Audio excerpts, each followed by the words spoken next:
Although born distant from the land of our Telugu heritage, songs like Brahma Kadigina Padamu by great Saint Annamacharya sing softly through time, showing faith, humility, and devotion that help light our way through this modern, ever-changing world. The song is a meditation in motion, a hymn that grounds the soul and uplifts the spirit. In the first stanza, also known as the Pallavi, the first line says, Brahma Kadigina Padamu, showing that even the creator of the entire universe bows down at the feet of Vamana, an avatar of Vishnu, with humility. The wisdom the gods follow causes humility to evade none. Here the creator becomes the worshipper, symbolizing the feet as Brahman, which is touched upon in the second sentence. The second sentence, Brahmamutanini Padamu, speaks at great length of how the very lotus feet of Sriman Narayana are the very essence of Brahman, eternal truth, knowledge, and bliss. The cleaning of these feet represent purification, showing that spiritual greatness does not come with power, but with the ability to surrender. In the second stanza, or Charanam 1, the first line, Chalagi Vasudha Goli Chinani Padamu, refers to the feet that through Leela or divine play gave birth to the earth. This creation is not depicted as chaotic or violent, but as a graceful rhythmic act, symbolizing that the universe itself began in harmony. The next line, Balitalamo Pina Padamu, speaks to the moment when the Lord, in his Vamana form, gently placed his foot on King Bali's head.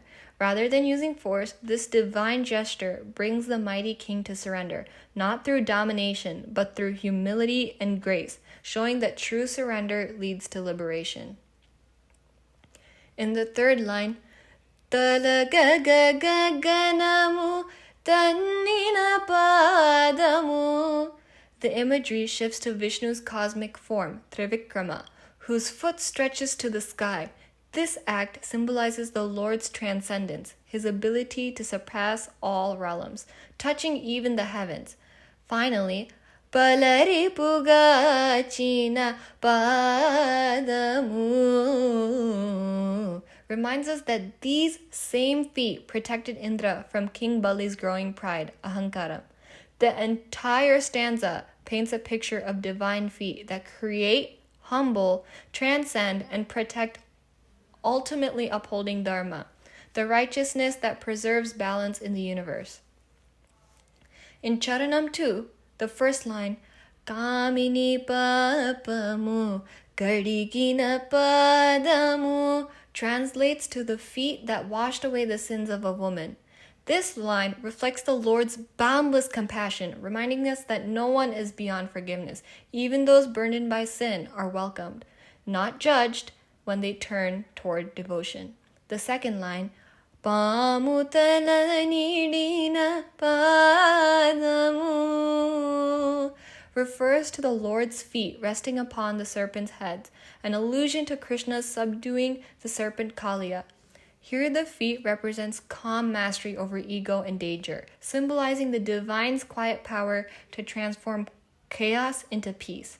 In the third line, Prema Pushri Sati Pisikedi Padamu, Goddess Lakshmi, the deity of wealth and prosperity, is described pressing the Lord's feet out of pure love.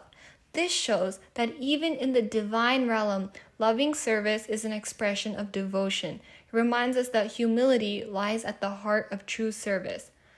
Finally, Pamidi Turagapu Padamu describes the Lord's feet as coral red and horse-like.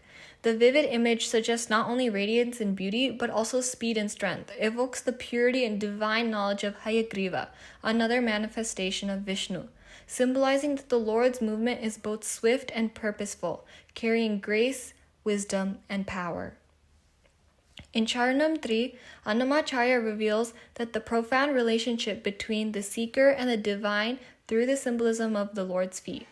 The opening line, Paramayogulaku Pari pari vidhamula, meaning to the great yogis in countless ways, reminds us that the divine does not appear in a single form, but reveals itself uniquely to each soul based on their path and readiness. The next line, Paramosagedini padamu, or your feet grant the highest state of truth, affirms that these sacred feet are not merely symbols of holiness. They are moksha itself, the liberation from the endless cycle of rebirth and suffering. In the third line, Tiruvenkatagiri Tiramani Tsupina, we learn that the Lord's very footsteps gave sanctity to Tirumala hills, showing how his presence transforms ordinary places into centers of worship and grace. The final line, Paramapadamuni Padamu, declares that the Lord's feet are the supreme state, the ultimate truth that every yogi seeks. Through these verses, Annamacharya quietly guides us to reflect on surrender, divine presence, and the personal, transformative path toward spiritual freedom. Throughout the passage, the word Padamu is repeated over and over again, showing that there's nothing more divine, pure, and liberating than the feet of God. Over my years of singing, I have come to learn many Annamacharya kritis are more than just devotional hymns. They're rich tapestries of Telugu poetry, filled with meaning that transcends time and tradition, revealing truths that help us navigate with the modern world today. Although the song may be devotional, songs like Brahma Kadigina Padamu speak deeply about the value of humility and quiet strength in surrender. This reminds everyone that grace begins where ego ends.